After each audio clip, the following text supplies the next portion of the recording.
Okay, so this is the Ridgeline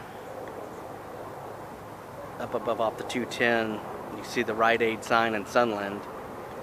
This flames crested, I don't know, about an hour and a half ago, but they got a bunch of bulldozers on their Ridgeline. So we'll keep an eye on it. See, there's power lines there, high tension power lines right where the fire is. Just keep an eye on this.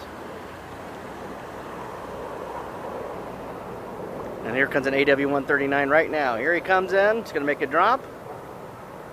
There he goes. All right. Good hit. Look at all that white smoke. All right.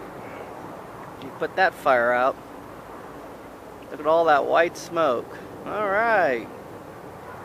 Yay.